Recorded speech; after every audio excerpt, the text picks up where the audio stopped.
Why do narcissists still harass their victims years after the relationship ends? Hi, my name is Dr. Jennifer Gardella, author of the book Domestic Violence Awareness, Listen for the Whispers of Abuse.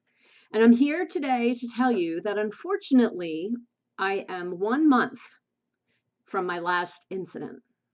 I went no contact with my abuser in June of 2020. We are almost 3.5 years past that point, and we were 9 months since the last incident, but now we have had another.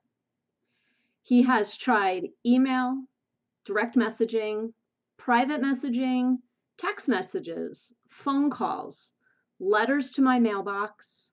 He has harassed my friends. He has contacted my children. I have not budged. I want nothing to do with him. And now he has tried another tactic. This is both creepy, and if you think about it, it's actually a good one. I mean, he hasn't used it yet.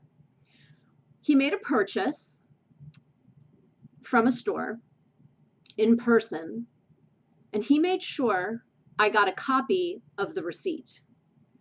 Now, the details I'm going to leave out about what he purchased and where he purchased it from, but I will share that he has moved, and it looks like he's buying appliances for his new house. I was kind of excited. He had moved away.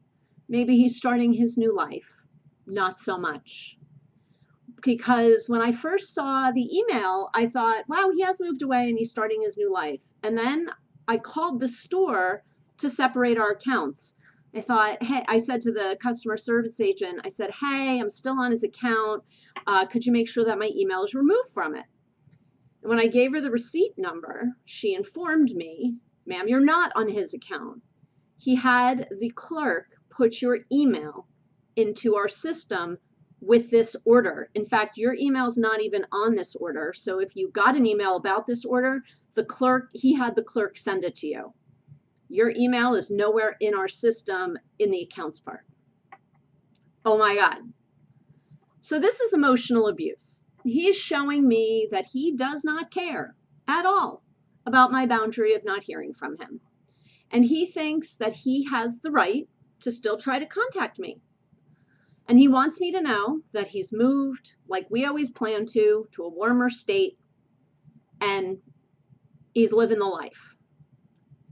As I thought about the receipt and I saw that he had moved, the first thing that went through my mind was, oh my gosh, another home that he would have just abused me in.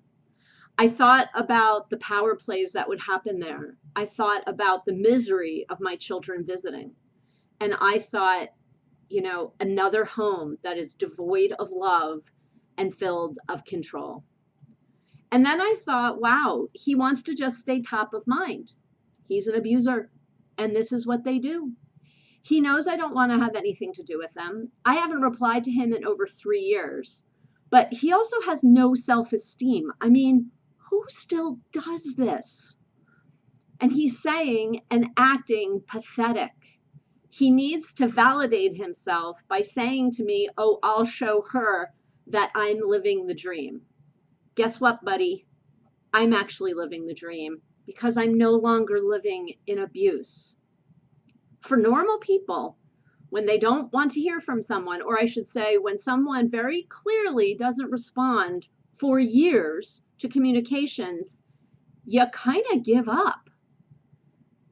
Not the abuser.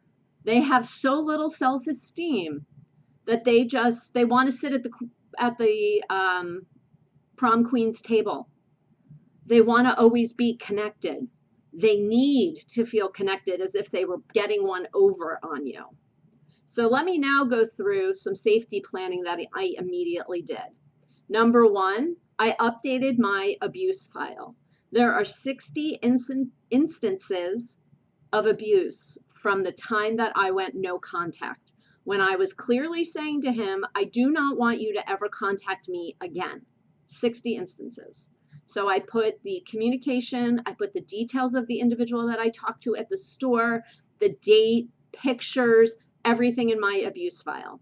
I then sent that abuse file to my local DA and also to the detective I work with at my local police department, as well as the 2 other police departments that are right around my house. We kind of have a bunch here. Making it very clear and constantly and always establishing that pattern of harassment. I also then acknowledged what was going on for myself. Yes, it was creepy, brilliant in my mind, but creepy.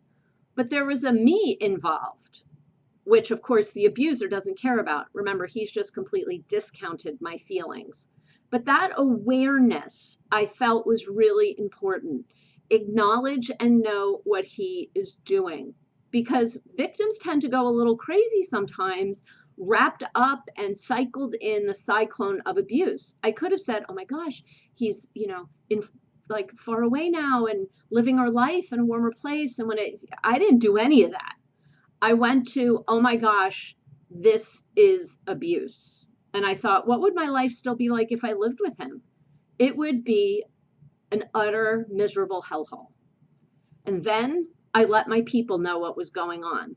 You see, my people have also been on his hit list. My abuser, the narcissist, has contacted them repeatedly as well, trying to get to me. And I let my people know that he is spinning. He's found them on the streets and started talking to them. He has called, emailed, messaged them on social media. I wanted them to know that he was spinning again. And it was funny because the one thing everyone came back with was, oh my gosh, this is creepy. No one else but me sees the brilliance of it for him. So if you are living with post-separation abuse, and if your abuser will not stop contacting you, hold your line. It is your boundary that they are trampling on, and I cannot even tell you how proud I am for you continuing to hold it. Now, a fuller explanation of this is on my blog. I welcome you to visit there. And most importantly, keep your abuse file, share it with local law enforcement and your DA's office, put everyone on an alert that he is spinning again, and then go and live your life. Thanks so much. Dr. Jen, signing off.